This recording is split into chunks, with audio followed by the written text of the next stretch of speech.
The women are thin, gorgeous, and fashionably dressed. The men? Tall, muscular, and athletic. They appear to be perfect. You have all these size 0.5. Oh, you know, skinny is this and skinny is that, and you're nothing if you're not skinny. And they're the stars, you know, they're the successful people. So like it makes you think, you know, they're successful, you know, they look good. I have to look that way too to, you know, be successful.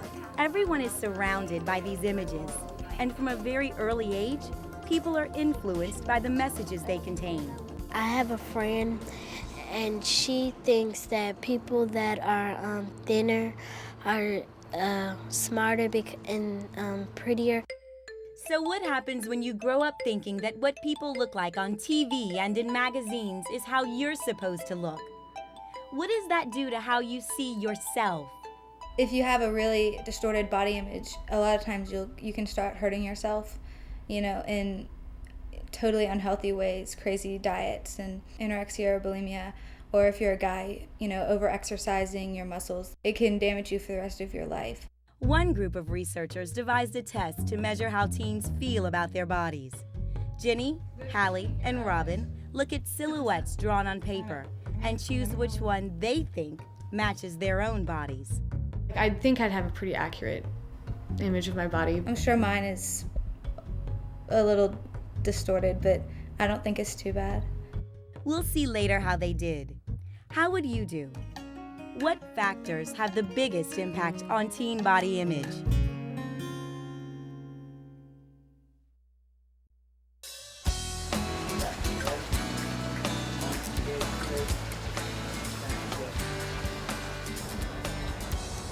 Bang. Good. Keep moving. Every time you see a flash, hit me another pose. Good. There you go. That's nice. Very nice. She's undeniably pretty. Good. She's thin. She looks like the models on TV or in magazines. Perfect. It's tough being perfect. But even she isn't perfect enough. Not without a lot of help, says this professional photographer. What I'm doing is I'm just bringing her stomach in just a tad, maybe I would say a half an inch. Obviously, my job is to try to make her as perfect as I possibly can. So, is every picture you see of celebrities or models manipulated this way? The people who know say yes. There are no perfect people.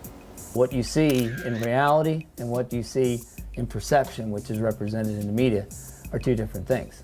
An actress rolls out of bed and she's got her hair done and her makeup's perfect, and that's not what you look like when you wake up in the morning, but she could just walk out and she's fine, and if she can do that, then we should be able to do that too, because that's how people are supposed to look. People probably don't understand that, you know, it took her 3 hours to get ready. A lot of times people don't even look like that, and a lot of times models, they'll change the picture around so they look different, and then people think that's how people actually look. But even though those images are unrealistic, that doesn't change the fact that many teens are still chasing the perception of what they think they should look like. The media just sort of drills it in that, like, this is the ideal body image, and you sort of have to feel the need to live up to that expectation. So what can you do to have more reasonable expectations for yourself? First, see all these media messages for what they are: carefully constructed marketing tools, using beauty to get you to buy something. Consider the source of those messages instead of just believing them to be 100% accurate. In the business world, you know, to get ahead, then you need to be able to promote your product. How do you do that? Well, put a pretty girl next to it, and that's an easy way to get people to turn their head and to say, oh, look at that. And if you buy the product, you think maybe you'll be more beautiful or handsome, just like the models or celebrities. In fact, sometimes the ads try to make you feel inadequate, so you will buy the product. Studies show that up to 70% of teenagers who look at images in magazines for up to 3 minutes feel bad about themselves afterwards. And when you feel bad about yourself, you are more likely to try to do something to improve yourself, whether it's go out and try to buy these products thinking I'm going to look like that person and I'm going to be happy.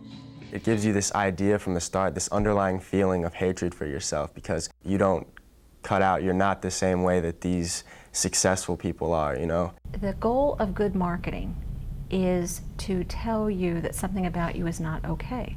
So the way that I can get you to buy a new product is to convince you that the one you have isn't working.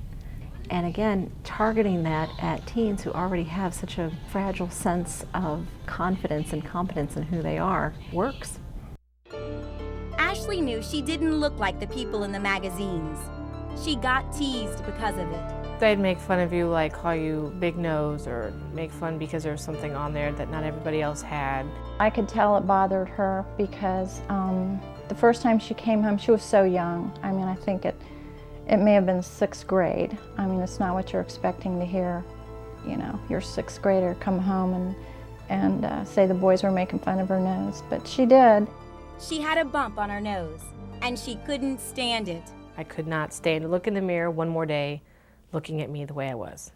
I couldn't do it. She was talking about surgery, general anesthesia, permanently changing her body. That's not something to be taken lightly.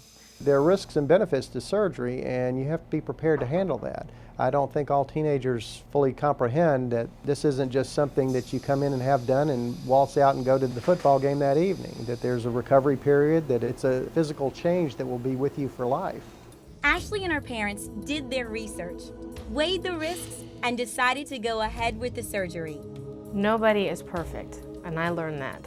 And everybody's got their little things that they don't like about themselves. But surgery can't change who you are as a person. It didn't fix Ashley, it fixed her nose.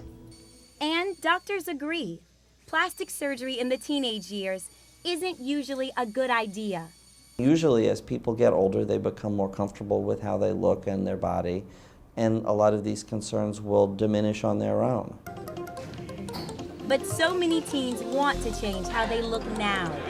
And drastic or not, they're willing to make the effort through makeup, hairstyles, diets, and exercise, all in an attempt to look the right way for themselves and everyone around them. Teenage boys have a big part. They see a model walk by and they're like, oh, well, she looks good. And then there's girls around, they hear that and they're like, well, I wish I could get that kind of attention from a guy.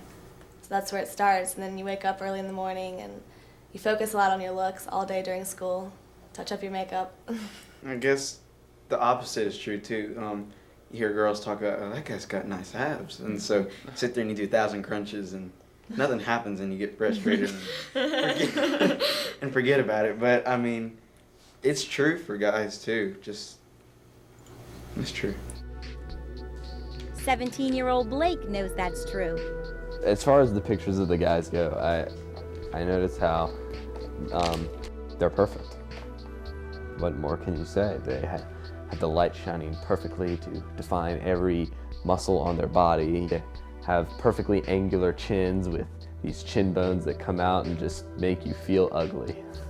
But hey, if you buy the clothes, then you won't be ugly, of course. The images in the magazines for boys are these hard body, six-pack stomach, Adonis-type bodies that are airbrushed and unrealistic, hard to achieve. And so the boys are comparing themselves to these images and of course coming up short. Some people would call Blake skinny. Others might more kindly say naturally thin. Either way, Blake decided he wanted to look like the guys in the pictures. I tried for about probably 6 months intensely to change my body type, to change from tall and skinny runner to bulky and muscular man of steel. He lifted weights constantly, trying to bulk up. But eventually, he realized that the struggle wasn't worth it, wasn't healthy. Eventually, I just didn't have the time to devote to it. I had to make a choice between going and working out or going to back work and getting my homework done or getting a project turned in on time. I think that was the choice between choosing a path that's unhealthy and choosing a path where you just have to come to terms with the fact that you're not perfect. Accepting your own body when it doesn't look the way you'd like isn't always easy, but it can be done. I'm short and cute. It's not like she's afraid to, wear a short skirt in public. It compliments me. Michelle seems very content with herself, though she's not exactly a size 2. I like who I am. I know I'm cute. I think it's a matter of feeling comfortable with yourself. And I like who I am and what I do. And But she realizes that her body doesn't fit the media and advertising images. they think that, you have to be tall, skinny, a certain height, a certain weight to be accepted. See, why does she have to have muscles? Why couldn't she just be kind of chunky? She says growing up with images of perfection all around and other people's expectations was hard.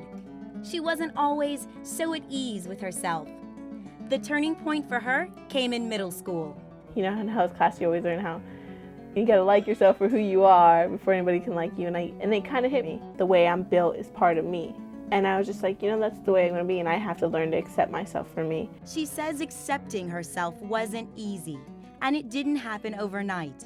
But as she matured, she was able to think for herself and see through the images and the fantasy of looking perfect. It wasn't like I woke up one night and realized, well, I'm Michelle, and this is just the way things are gonna be. It was little by little I started becoming more comfortable with who I was. Other teens have learned the same lesson. You have to recognize the point where you've done what you can do and you need to be happy with yourself. If you're striving for something else, for somebody else, that's when I think it becomes unhealthy. I think there's a point where you have to say, okay, I'm not Mr. Universe, but I am myself. I'm Trey. You kind of have to accept yourself to an extent. I guess I'm a lot more confident now. It took me years to be able to be completely satisfied with myself and accept, I'm not perfect, so people are just gonna have to accept me for that, Society changes with the wind. One day this is in, the next day that's in. I'm personally you need to have self-confidence in yourself. I have extra fluff, but I still think I'm very beautiful.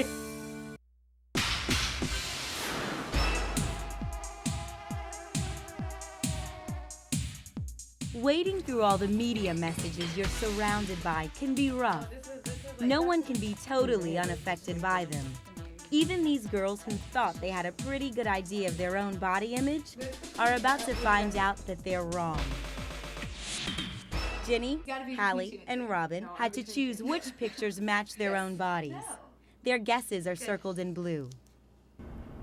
Okay, I'm debating between 3 and 4. The pink circle indicates the true match. Each girl thought she looked heavier than she really is. I think everyone's a little bit inclined to be harder on themselves than in real life, so it's no surprise. According to an extensive research study, on average, girls thought they were 11 pounds too heavy when they were really only 3 pounds over their target weight. In similar studies, researchers found that many teenage boys think they look thinner than they really are. The girls wanted to be thinner. The boys wanted to be more muscular. Why? Everybody's always harder on themselves than they should be. But it's interesting to see, from this, exactly how much harder you are on yourself than you should be. Many experts say the media influence colors our judgment. The ads have a clear message.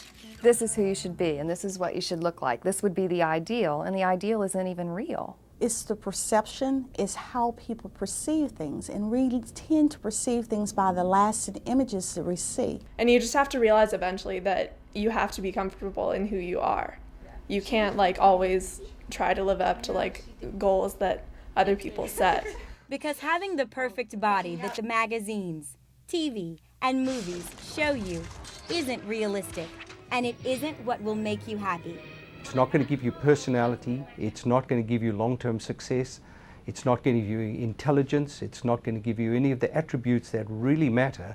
And if you want people to like you, I think you have to work on a level that's much higher than the superficial one. So the next time you flip through a magazine or watch those commercials, remember the difference between what you see and what's real. And I look at myself and I look at the women in my family. There's a good chance that there is no way I will ever look like anybody that I'll see in one of the magazines or on TV or whatever. And I know that spending my entire life trying to look like someone like that will not make me happy. How do media images of perfect bodies affect your own body image?